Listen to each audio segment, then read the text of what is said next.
Sir மிருகம் படத்துக்கு பிறகு பார்த்தீங்கன்னா மிகவும் எதிர்பார்க்கப்பட்ட ஒரு நடிகர்கள் வந்து ஒருவராக நீங்கள் இருந்தீங்க. அதுக்கு பிறகு அரவான் என்ற படமும் கொடுத்தீங்க. அதுவும் ரொம்ப எதிர்பார்க்கப்பட்ட படம். ஆதினாவே ஒரு பெரிய நடிகர் என்ற ஒரு அந்தஸ்தை கொடுத்த படம். இதே மாதிரி ஒவ்வொரு படத்துக்கும் வந்து பயங்கர லேக் இருக்குது. நல்ல படங்கள் கொடுத்தாலும் ஏன் உங்கள் படங்கள் வரதுக்கு லேட் ஆகுது? லேட்டுன்றது நம்ம கையில் இல்லைங்க. அது வந்து அது எப்படின்னா பிளான் பண்ணி பண்ணுற ஒரு விஷயம் இல்லை, தானாக நடக்கிறது தான். அரவான் முடிச்சுட்டு பெரிய கேப் தான், நான் ஒத்துக்கிறேன். பட் அந்த கேப்கான காரணம் வந்து ஸ்கிரிப்ட்ஸ் நிறைய கேட்டுட்டு இருந்தேன். நல்ல படங்கள் மட்டும் பண்ணணும் அப்படின்ட்டு எடுத்த முடிவு தான். அதுக்குன்ட்டு நான் என்கிட்ட சொன்ன கதைகள் எல்லாமே நல்லா இல்லை அப்படின்னு சொல்ல முடியாது. சில கதைகள் நல்லா இருந்தால் கூட எனக்கு பொருத்தமாக இருக்காது. ஸோ அதனால தான் இந்த ஒரு டிலே. பட் ஒரு படம் ஆல்மோஸ்ட் முடிகிற ஸ்டேஜில் இருக்குது, இன்னொரு படம் ஆரம்பிக்க போகிறேன். ஸோ இனிமேல் ஐ திங்க் டிலே இருக்காதுங்க. ஸோ இப்போ நான் பண்ணிகிட்டு இருக்கிற படம் பேர் வந்து யாகாவராயணம் நாக்காக்க. ஸோ அதுக்கப்புறம் இன்னொரு படம் வந்து ஆரம்பிக்க போகிறோம், அதுக்கு இன்னும் பேர் ஃபிக்ஸ் பண்ணுறேன். புதிய ட்ரெண்ட் பார்த்தீங்கன்னா எல்லா நடிகர்களும் வந்து ப்ரொடக்ஷன் ஹவுஸ் வச்சு அவங்களே ஓனாக ப்ரொடியூஸ் பண்ணுறாங்க. ஸோ ஆல்ரெடி உங்கள் ஃபாதர் அதான் பண்ணிகிட்டு இருக்காங்க. ஸோ நீங்கள் ஏதாவது அந்த மாதிரி ப்ரொடக்ஷன் ஹவுஸ் வச்சு ஓனாக படம் பண்ணுற ஐடியாஸ் ஏதாவது இருக்குங்களா? இப்போ புதுசாக எல்லோரும் அப்படி பண்ணுறாங்கன்னு சொல்லிட்டு இல்லை. இப்போ நாங்கள் பண்ணுற அந்த படம் கூட ஓன் ப்ரொடக்ஷன் தான். எங்கள் அண்ணா தான் டைரக்ட் பண்ணுறாரு. ஸோ புதுசாக ஒரு டைரக்டர் இன்ட்ரடியூஸ் பண்ணுறப்ப நம்ம வெளியே ஒரு ப்ரொடியூசரை உள்ளே கொண்டு வரதோட நம்மளே பண்ணால் வந்து இந்த ரிஸ்க் ஃபேக்டர் நம்மளே பேர் பண்ணலாம் அப்படின்ற ஒரு எண்ணம் தான். ஸோ மற்றபடி மற்றவங்க எல்லோரும் பண்ணுறாங்க, நானும் பண்ணணும் அப்படின்ட்டு.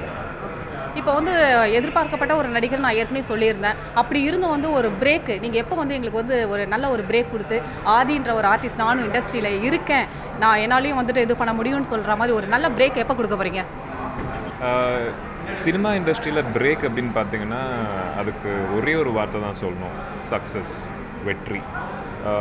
இப்போ ஒரு 4-5 படம் ஓடாதவங்க திடீர்னு ஒரு படம் பிளாக் பஸ்டர் ஆச்சுன்னா பெரிய பிரேக் அப்படின்னு சொல்லுவாங்க. அந்த பிரேக்ன்றது நம்ம கையில் இல்லைங்க. அது எந்த ஒரு படம் பண்ணாலும் வந்து அந்த படம் நல்லா ஓடணும் அப்படின்னு தான் நம்ம பண்ணுவோம். அது எப்போ வரும்னு தெரியல. அந்த கடவுள் புண்ணியத்தில் சீக்கிரம் வந்து நல்லாயிருக்கும். கோச்சடியான் படம் வந்துட்டு ரிலீஸ் ஆகி வெற்றிகரமாக போயிட்டுருக்கு. முதன்முறையாக இந்தியாவில் வந்து மோஷன் அனிமேஷன் பிக்சர்ஸில் வந்து நடிச்சிருக்கீங்க. இந்த அனிமேஷன் படத்தில் நடிச்சதை பற்றி நீங்கள் என்ன நினைக்கிறீங்க sir?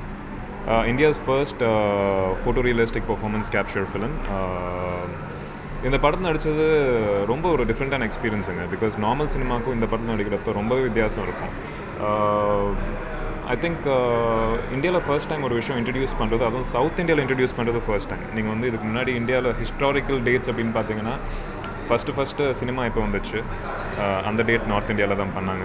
First TDS, first colour எப்போ வந்துச்சு, ஃபஸ்ட்டு சவுண்ட் எப்போ இன்ட்ரடியூஸ் பண்ணாங்க, எல்லா டேட்ஸும் வந்து it's been done in the north. First time இந்தியாவிலேயே ஒரு புது டெக்னாலஜி இந்தியாவில் ஃபர்ஸ்ட் டைம் கொண்டு வரது, அதுவும் நம்ம சவுத் இந்தியாவில் கொண்டு வரது, அதுவும் நான் அதில் பங்காக இருக்கிறது ஐ திங்க் நான் கொடுத்து வச்சுருக்கணும். I thank the whole team of Kochadaiiyaan for giving me this opportunity. இனி வருங்காலங்களில் வந்து இதே மாதிரி மற்றொரு அனிமேஷன் படங்களில் நடிக்கக்கூடிய வாய்ப்புகள் வந்தால் நடிப்பீங்களா? 100% நடிப்பேன்.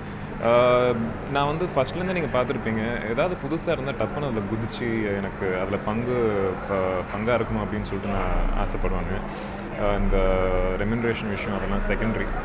அதுக்குன்ட்டு அடுத்த படத்தை காசு கொடுக்காமல் போயிடுவீங்க அப்படி இல்லை. But I am more passionate about something experimental விஷயம் எனக்கு ரொம்ப பிடிக்குங்க.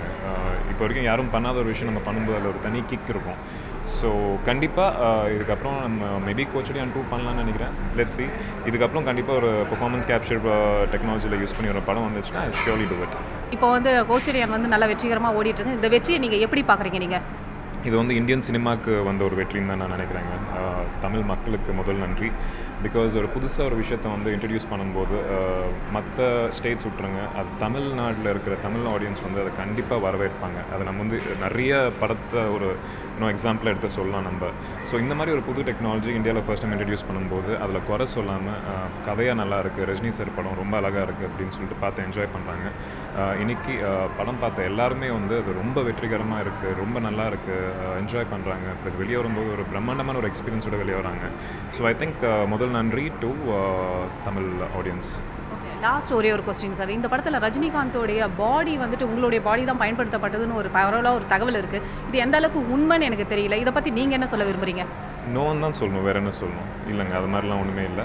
என்னையே நிறைய பேர் இந்த கேள்வி கேட்டாங்க, ரஜினி சாரோட பாடி வந்து உங்கள் பாடி தான் யூஸ் பண்ணாங்க அப்படின்னு சொல்லிட்டு. அந்த மாதிரிலாம் ஒன்றுமே இல்லைங்க. It's properly purely performance capture technology. Performance capture டெக்னாலஜியில் பார்த்தீங்கன்னா இப்போ ரஜினி சாரோட எக்ஸ்பிரஷன்ஸ் எடுத்துகிட்டு பாடியை வந்து நம்ம இன்னொருத்தரோட பாடி வச்சுட்டு இது பண்ணலாம், கமஃப்ளாஜ் பண்ணலாம், இல்லை அது அனிமேஷன்லேயே பண்ணலாம். பட் என்னோடய பாடி யூஸ் பண்ணலாம். அனிமேஷன் படத்தில் ரஜினி சார் கூட நீங்கள் நடிச்சிட்டீங்க. இப்போ அனிமேஷன் இல்லாமல் நார்மலாக ஒரு படத்தில் வந்து ரஜினி சார் கூட நடிக்கக்கூடிய வாய்ப்புகள் இருக்கா? தெரியலையேங்க. அந்த மாதிரி வாய்ப்பு கிடைச்சா கண்டிப்பாக அது யாரால நோ சொல்ல முடியும். I will 100% do it. Rajini sir வந்து he's not just a good ஆக்டருங்க. அவர் ஒரு நல்ல மனிதர். கண்டிப்பாக அவரோட இன்னொரு படம் எனக்கு ஆப்பர்ச்சுனிட்டி வந்துச்சுன்னா நான் ஃப்ரீயாகவே நடிப்பேன். எனக்கு காசு கூட வேணாம். கோச்சடையான் பார்த்துட்டு எந்த மாதிரி ஃபீட்பேக் உங்களுக்கு வந்திருக்கு சார் இது வரைக்கும்? ரொம்ப இன்ட்ரெஸ்டிங்கான ஃபீட்பேக் வந்திருக்கு. நாங்கள் எல்லாரும் பயந்துட்டு இருந்தோம். எதுக்குன்னா கதையாக வந்து நல்ல கதை, பட் இந்த புது டெக்னாலஜி வந்து எப்படி தமிழ் மக்கள் ரிசீவ் பண்ணிப்பாங்கன்ற ஒரு பயம் எல்லாருக்குமே இருந்துச்சு படம் ரிலீஸ் ஆகிறதுக்கு முன்னாடி. பட் படம் ரிலீஸ் ஆன உடனே அவங்ககிட்டேருந்து வந்த ஃபீட்பேக் பார்த்திங்கன்னா ரொம்ப பாசிட்டிவாக இருந்துச்சு. ஸோ இன்றைக்கி ஐ திங்க் சௌந்தர்யா ரஜினிகாந்த் அவங்க ரொம்பவே ஹாப்பியாக இருப்பாங்க. பிகாஸ் அவங்க பட்ட கஷ்டம் கொஞ்சம் நெஞ்சம் இல்லை. ஒரு சாதாரணமாக எல்லோரும் இருக்கிற ஒரு படம் எடுக்கணுன்னா கஷ்டம் தான் ஆகும். பட் யாருமே எடுக்காத ஒரு விஷயம் வந்து புதுசாக எடுக்கணுன்றபோது நிறைய ஹேர்டில்ஸ் வருவாங்க. அது வந்து யாருக்குமே தெரியாது அந்த ஹேர்டில்ஸ். ஆனால் புதுசு. ஸோ அந்த ஹேர்டில்ஸ் எல்லாமே அவங்க ஃபேஸ் பண்ணாங்க. ஸோ May 9th வராமல் படம் வந்து கொஞ்சம் தள்ளி வந்ததுக்கு காரணம் கூட அதுதான். ஸோ இன்றைக்கி என்ன ஹேர்டில்ஸ் வந்தால் கூட படம் ரிலீஸ் ஆகிட்டு வெற்றிகரமாக எல்லா தியேட்டரும் ஓடிட்டு இருக்குன்ற ஒரு வார்த்தை வந்து அவங்களுக்கு ரொம்ப சந்தோஷம் கொடுக்கும். At the same time to the whole team of Kochadaiiyaan we are very happy.